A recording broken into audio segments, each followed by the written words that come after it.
it's Diana Banana ja tänane video pole vlog, vaid nagu te pealkirjast näete, on tänane video puhtalt storytime, kus ma räägin siis teise osana enda kõige halvimatest kliendikogemustest. Mitte otseselt oma kõige halvematest klientidest, aga kliendikogemustest. Kui sa pole kursis, siis pärast ülikooli lõpetamist tegime sellise huvitava ebapopulaarse otsuse minna hoopis kutsekasse juuksuriks õppima. Juuksuriõpe kestis 1,5 kooliaastat, millest põhimõtteliselt terve aasta. Me olime siis juuksurisalongis ja ka välisalongis praktikal ja terve aeg ma lihtsalt teenindasingi päris kliente ja kõik need story'd, mis ma hakkan rääkima, on siis sellest ajast. Eelmine kord, kui ma seda videot filmisin, siis neid story'st oli lihtsalt liiga palju, see läks nii pikaks ja ma pidin enamus välja võtma ja lihtsalt kuidagi juhtus niimoodi, et ma rääkisin nende story'dest ennem, mis ei olnud minuga juhtunud, vaid pigem olid teistega juhtunud, nii et tänane video on rohkem nagu minu kogemustel põhinev. Ja ma igaks juhuks seal video alguses mainin ära, et mul on üks küüspuudu, sest et ma olen nüüdsest iseenda ametlik küünetehnik juba ühe korra ja see läks väga halvasti.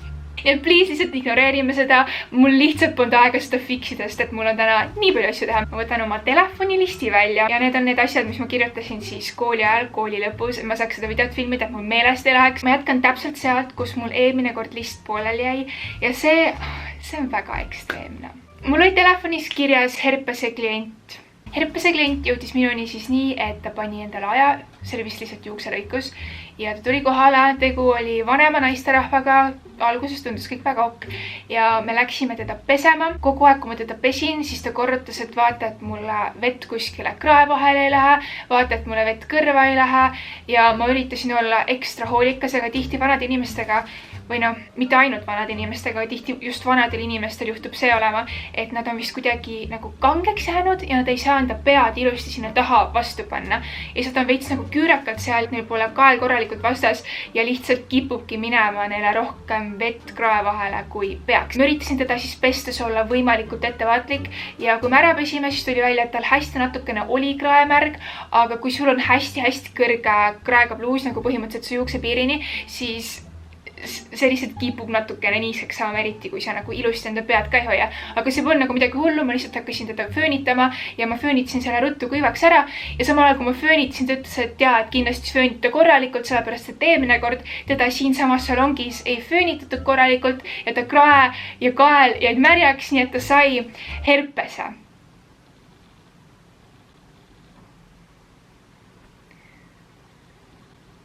Ma pole küll arst, aga herpes peaks olema viirus ja seda niimoodi ei saada. Ja siis ma nagu uurisin edasi, et oota, mis mõttes, miks sa arvad, sa selle siit said ja ta ütles mulle, et jaa, ma käisin siinsamas salongis juuksuris, läksin koju, mul jäi natuke krae märjaks, ma sain herpese ja läksin haiglasse. Ja kui ma tema kaela nüüd lähemalt vaatasin, siis tõepoolest tahaks loota, et see polnud nagu päris herpes sellel hetkel, aga ma nägin, et seal olid mingisugused armid või midagi. Ilmselgelt olime suht šokis. Nii ma lihtsalt ütlesin talle, oodake palun ja ma läksin õpetaja juurde ja ma rääkisin õpetaja ära, mis just juhtus, et ma tuli see klient, kes väidab, et ta sai siit herpese ja sorry, aga ma ei julge teda katsuda. Nagu see on loogiline, nagu ma ei taha herpes saada. What? Ja siis õpetaja ka, nagu kuidas see võimalik on, mis asja tuli kohale. Ja siis naine rääkis selle sama jutu ära ja ütles, et ta on nagu haiglas ära käinud ja ravi saanud. Seda osa ta mulle ei jäänud. Mina ei jäänud, mis staadiumis ta hetkel oli. Ja siis õpetaja vaatas seda ja ütles, et enam arsti tõendit ei nõua, et vanasti nad vist nõudsid sellise asja peale. Aga praegu ta lihtsalt usaldab teda ja et ma hakkaks lõikama. Ma lõikasin, ma värisesin ja lõikasin, arvatavasti oli kõik korras või no minuga vähemalt siiamaani pole midagi juhtunud. Aga nagu, mis sul peas toimub, nagu miks sa peab mulle seda ütlema, kui sa tead, et sul on kõik korras või käis, ära vähemalt ütlen. See on äärmiselt ebameeldiv, kui sa pead olema füüsilises kontaktis inimesega, kes just ütleb sulle, et ma sain siit samast just hiljuti herpese, et ole ettevaatlik. Jällegi, ma ütlen, ma pole arst, aga minu meelest need asjad ei tööta niimoodi. Palun anna sellele video thumbs up, mul on lihtsalt raske jätkata. Järgmine märge, mis mul siin kirjas on rassist klient ja vot see on mul nagu tõesti suht meelest läinud, ma ei mäleta nii detailselt rääkida, aga ma mäletan, et meile tuli salongi üks umbes nagu varastes 30-ndates naine, ma arvan, ja ta oli hästi selline jutukas, alguses tundus isegi enam-vähem meeldiv, mulle tundus, et ma ka meeldisin talle, ta vist tahtis juukseid nii lõigata kui värvida, nii et see oli selline pikem töö. Me järjest rääkisime, mul on selline tunne, et nagu ma vist meeldisin talle päris palju, nii et hakkas ennast järjest rohkem mulle avama ja kui alguses ta lihtsalt rääkis, et ta mingi Soomest ja tal oli nagu selline sõbralik ja tore, onju, siis jutt läks selle peale, et kuidas lapsi kasvatada, et ta on ise sellises vanuses, et kõik tema tuttavad juba saavad lapsi ja teda hullult häiris see, et inimesed kasutavad mingit vabakasvatust. Tegi seda täiega maha. Kuna see oli veits võib-olla selline kontroversiaalne teema, siis juba tõmbasin veits tagasi.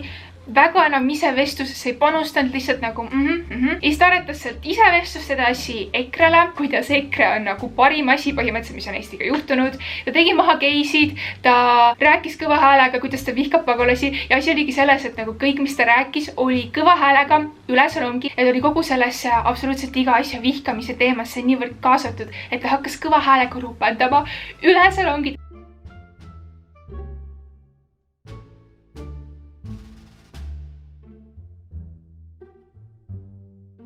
Ta lihtsalt põhimõtteliselt karjus, ropendas üle salongi, ma ei tahtnud temaga ebaviisakas olla, ma ei julgenud talle midagi öelda ja ma lihtsalt nagu nokutasin kaasa, onju. Terve salong vahtis meid mõlemaid, sest et ma olin ka lihtsalt vastu tahtmist sinna vestlusesse kaasatud. Ma arvan, et pool salongi vähemalt, nagu need inimesed, kes seal ei tööta, vaid lihtsalt kliendid olid, arvasid, et ma nõustun temaga, sest ma ei hakanud talle vastu vaidlema. Ja ma arvan, et absoluutselt igas klienditeeninduses on see, et sa ei tohi rääkida poliitikast, usust, sellistest kontroversiaalsetest teemadest, aga ta ise lihtsalt tõi neid välja ja ta isegi ei vajanud, et ma vastaks talle midagi, vaid ta tahtis lihtsalt enda viha kuskil koos kellegiga välja elada ja mina olin tema väljund. Ma ei tea, mida paremat teha, kui lihtsalt kuulata nagu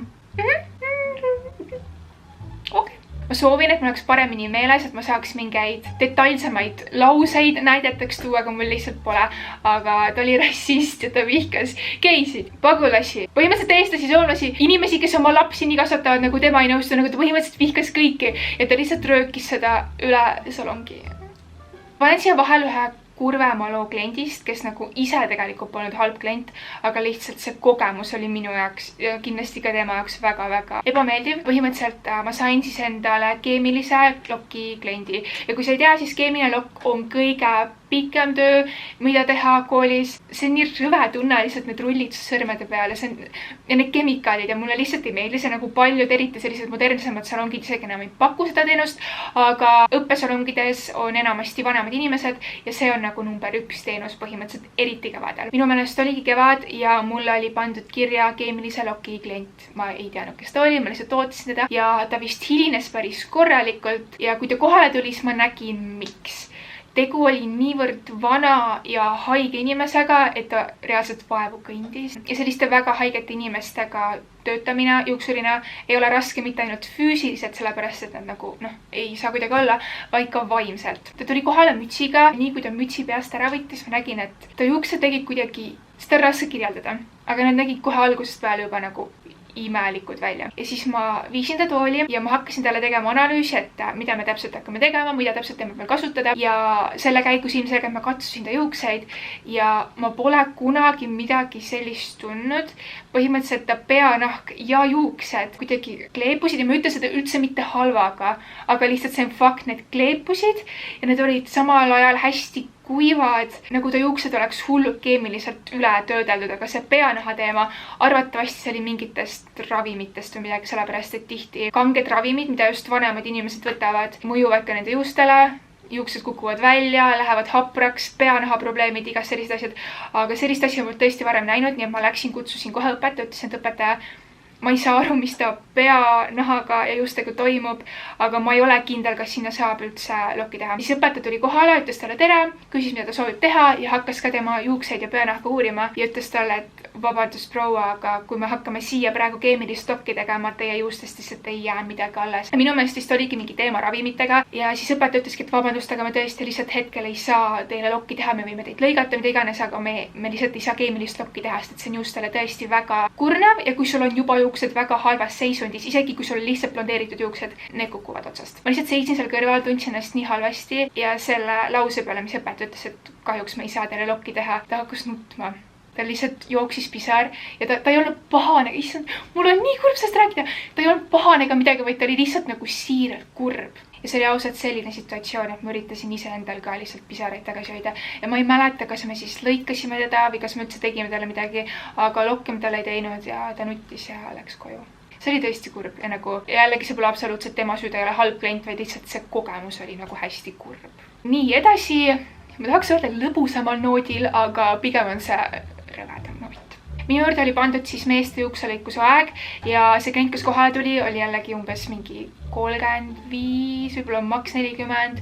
Täiega sõbralik, selline nooruslik, tore inimene. Küsisin, mis ta tahab teha, ta tahtis sellist hästi lühikest meeste lõikust, et pealt on ikkagi kääridega, mitte üleni masinaga, aga ikkagi selline hästi-hästi lühike. See mees oli ise just juukseid pesnud ja ta olid puhtad, nii mul tegelikult polnud vaja neid pesta või ma lihtsalt lasin veespreiga teda üle ja hakkasin lõikama. Ja kui ma masinaga tegin, oli veel kõik ok, aga kui ma hakkasin pea pealt tegema kääridega, siis kuna ma lõikasin tal nii lähedalt, pidin ma näpud nagu panema täiesti vastu, täiesti nagu näppude pealt lõikama, ehk ma pidin terve aeg tema nagu peanahka katsuma. Ja kui muidu ma olen näinud, et paljudel on halb näonahk, akne, süstiline probleem, siis tal oli äärmiselt probleemne peanahk. Ilmselgelt pole see selle inimese enda süü, ta oli muidu meeldiv inimene, aga saate aru, see lõikus oli nii lühike, et ma pidid näpud täiesti vastas olema ja ta peanahk oli nii probleemne, et selle peale ma juba nagu puudutasin teda oma sõrmede või kammiga. Tal hakkas tunnidest verd ja igast muud jama jooksma. Ja nagu see ei ole tema süü ja ma ei tahtnud olla ebaviisakas ja nagu mida ma üldse teha saan või nagu ma isegi ei tea, mida üldse peaks tegema. Arvatavasti kummikindad kätte panema, mulle pärast öeldi seda, aga ma ei tulnud isegi selle peale, et lõikus teha kummikindastega. Lisaks äkki ta nagu mõtleks, et miks ta pani kummikindad. Samas ma arvan, ta teab, ma arvan, tal on päris valus, kui tal igalt poolt punnidest verd ja igast muud asja välja tuleb, ja see pole tema süü, aga tegelikult on ka siin see aspekt, et tegelikult juuksurina sa ei peaks verega kokku puutuma. Seal on igasugused terviseriskid. Lihtsalt nagu jätke see meelde, et see on nagu ohtlik, mitte lihtsalt rõve, vaid see on lisaks ka reaalselt ohtlik. Ma panen järgmise suht rõveda asjaga sisse. Paljudel inimestel on kõõm. Ma isegi ei teadnud seda, seepärast, et mind on reaalselt õnnistatud äärmiselt hea näonahaga, äärmiselt hea peanahaga. Mul pole kunagi mitte mingeid probleeme olnud, välja arvatud ükskord. Ma kasutasin ühte imestuskreemi, mis tekitas mulle allergia ja ma ei teadnud, et see on allergia. Ja mul lihtsalt oli näonahk kohutav, aga ma sain suht ruttu jälile ja kõik läks korda. Igal juhul, enne kui ma juuksuriks õppisin, ma ei teadnud, et nii paljudel inimestel on kõõm ja ma ei teadnud, et mõndadel võib olla seda nii palju. Üks mees, kes nagu pidevalt käis seal salongis, muidu tore inimene niimoodi, aga nagu tal on see probleem nii hull, et tegelikult ta ise näeb, ta peaks midagi ette võtma. See teeb ta nagu peanaha nii kuivaks, et tal tekivad haavandid. Ja kui teda lõigata, sa pead ka kammiga nagu tõmbama, vaata läbi, siis kamm läheb nii kõõma täis, et sa ei saa jätkata, vaid sa pead lihtsalt võtma desovahendi ja kammi pidevalt puhastama, sest muidu su kamm lihtsalt enam ei lähe. Siis mul oli üks juhtum. See ei ole nagu ma isegi ei mäleta, milline see klient oli, ta peanahk ise polnud üldse väga hull, aga ma mäletan, et ta tuli ja siis ta istus maha tooli ja ma vaatasin, et tal on mingi suur kõõmatükk lihtsalt just otsas ja ma olin nagu peseme selle välja. Läksin pesema, aga kui juuksed on märjad, sa nagu täpselt ei näe kõike, kõik on nagu tumedam ja nagu mitte miski väga ei paista välja. Ma mõtlesin, ma pesin selle kõõmatükki välja, aga me läksime tooli ja nagu see oli ikka seal täpselt samas juuksekarva otsas. Ta oli nagu lambis kohas kuidagi juuste küljes. Ma üritasin seda kammiga välja kammida, aga see ei tulnud, nii et kuidas ma sellest kõõmatükist lahti sain, oli see, ma lihtsalt lõikasin selle välja.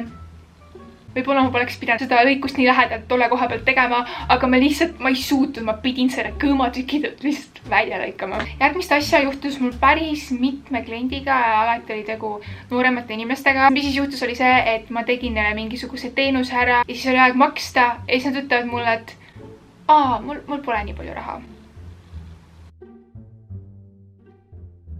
Sest vaatan mulle otsa nagu ma peaks neid aitama või midagi, aga nagu koolis mulle niikuinii ei maksta mitte midagi, koolis absoluutselt kõik õpilased töötavad tasuta ja mul on nagu suva, mõtle ise välja, mine admini juurde, ma ei ole praegu admin, ma olen su juuksur. Asi on selles, et sa tuled juuksurisse ja nagu tihti nad just tahtsid mingeid triipe, selliseid suuremaid töid, mis mujal päris salongides oleks maksnud üle 100 euro. Ja siis nad saavad selle koolis reaalselt 30 euriga. Ja siis nad ütlevad, mul pole raha. Mitte ma ütleks, et 30 euri on väike raha. Ei, aga lihtsalt nagu, kas sa tõesti mõtled, et sa saad siin täiesti tasuta teenust? Seda on natuke imelik mõelda, et sa oled juuksuris terve päeva, sinu peal töötatakse mitu tundi, niikuinii tegelikult see teenustasu on suht null, on ju. Sa põhimõtteliselt pead ainult tooted kinni maksma, et kool mingi võlgadesse ei jääks. Sa pead selle juuksuris käigu eest maksma mingi 4 korda vähem, kui sul läheks päris salongis.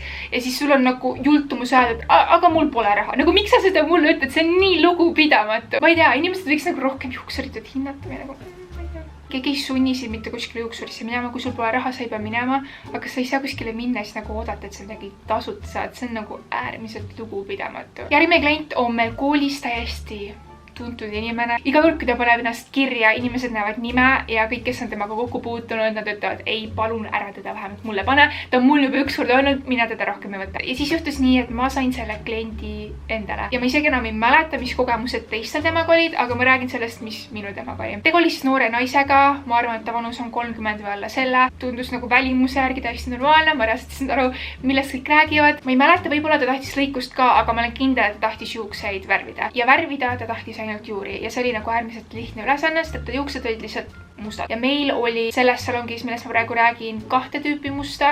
Üks oli selline tavaline must ja teine oli selline sinaka alatooniga must. Vaatasin talle pähe, põhimõtteliselt kohe teadsin, mis talle läheb. Igaks juhuks tõin värvinäidise ja igaks juhuks läksin veel vaatasin kooli nagu arvutiprogrammis ka üle, et kas see retsept, mida ma tahan teha, on ikka õige ja oligi, tal läks see täiesti tavaline naturaalne must, on ju. Segasin talle värvi ära ja hakkasin pähe panema ja kui ma olin pähepaneku lõpetanud, siis ma läksin vist kaupse pesema niimoodi ja siis ma vaatan, et ta nagu on iseenda juuste juures mingi täiega kisub seal midagi. Ja siis ma läksin, vaatasin lähemalt ja tuli välja, et ta mitte ei puhastanud enda juukse piirist, et see oli juba ära puhastatud, vaid ta võttis siit esimestelt juustelt lihtsalt värvi maha. Ja siis ma nagu küsisin, et vabandust, mis te teete? Ja siis ta ütles, et mulle meeldib, kui mu juuksepiir on nagu selline, et mulle ei meeldi, kui see on nii konkreetne kohe peale värvimist. Ma ütlesin, okei, ma saan aru, aga lihtsalt ma näen, et te tõmbate nagu tõesti oma väikestelt juustelt seda värvi täiesti maha. See ei jää väga nagu loomulik, sest ta enda juuksed olid niivõrd heled, et ta oli nagu blond, must, lihtsalt veits imelik, on ju. Ja siis ta ütles, et ei, mulle meeldib nii. Ja siis ma olin nagu, okei, ma luban nii teha, aga lihtsalt kui mingi probleem peaks tulema, kui õpetaja ütleb midagi, et siit eest on ebaühtlane, siis ma lihtsalt soovin, et te nagu võtaksite vastutuse enda peale, et noh, teie juuksed ise teate, aga lihtsalt mina siis ei vastuta. Ja siis ta oli nagu, ja ta oli nagu hästi ülbe seda kõike öeldes, seda kõike tehes. Ja siis ma nagu läksin, ütlesin õpetajale ka, ja siis ütles, et jaa, et see on see klient. Ja siis tal oli värv veits aega peas olnud ja siis ta kutsus mind enda juurde, mida tavaliselt ei juhtu, tavaliselt istuvad rahulikult. Läksin ta juurde ja siis ütles, et vabandust, aga mul on selline tunne, et see värv on liiga tume. Siis ma ütlesin, et see värv, mida ma kasutan, on must ja ma nagu kontrollisin ennem üle ka igalt poolt, et see on seesama värv, mida te olete varem kasutanud. Ja siis ta mingi, ei, ma praegu vaatan pähe, see tundub liiga tume. No aga ei ole ju! Meil on 2 tüüpi musta ja ma näen arvutist ära, mida sa eelmine kord kasutanud on ju. Ja siis ma üritasingi teda maha rahustada, et usu mind, see on sama värv, ma kontrollisin ennem üle. Kõik peaks olema korras ja siis ta nõudis õpetajat. Ja siis ma kutsusin õpetaja sinna. Ilmselt õpetaja oli ka minu poolel. Me läksime koos, kontrollisime selle värvi üle. Kuidas saab must olla liiga tume? Kui su juuksed on mustad, siis sa ei saa nagu tumedamat mustast. Must on must. Ei ole tumedamat musta kui must. Sul on kas pruunid juuksed või mustad juuksed. Sul ei saa olla tumedam must kui must. Ma saan aru, et mõnikord on nagu sinakas alatoon ja niimoodi, aga me kasutasime täpselt seda sama värvi, mida ta on kogu aeg kasutanud. Siis ma pesin talt värvi maha, ma ei tea, kas ma lõikasin ta iganes, kuivatasin juuksed ära ja ta ikka oli arvamusel, et juuksed olid liiga mustad. Mul on tegelikult paar storyt veel, aga ma valin siit ainult ühe välja, sest ma pean minema hakkama. Kui klient paneb aja ja tal on mingi erisoov, siis see pannakse arvutisse kirja ja hommikul, kui me kooli lähme, me teeme selle tabeli lahti päevaks, administraator hakkab töid jagama ja üheks tööks sellel samal hommikul oli meeste lõikus, kus mees nõudis, et tema tahab, et mees teda lõikaks. Mis on nii seksistlik, mis mõttes sa nõuad meest? Mida teeb mees paremini, mida mina ei suuda teha? Ja lisaks meie kursusel polnud ühtegi meest. Meil olid kõik tüdrukud, nii et keegi tüdrukutest pidi ta lihtsalt võtma. Ja ta pandi ühele mu sõbrannale ja ta oli nagu täiega selle vastu, aga ta lihtsalt oli nagu sunnitud teda võtma. Ja see mees tuli kohale. Ütleme niimoodi, et ta oli nagu natukene teistsugune juba tema nagu kuidagi kehaehitusest oli näha, et ta oli natukene teistsugune inimene.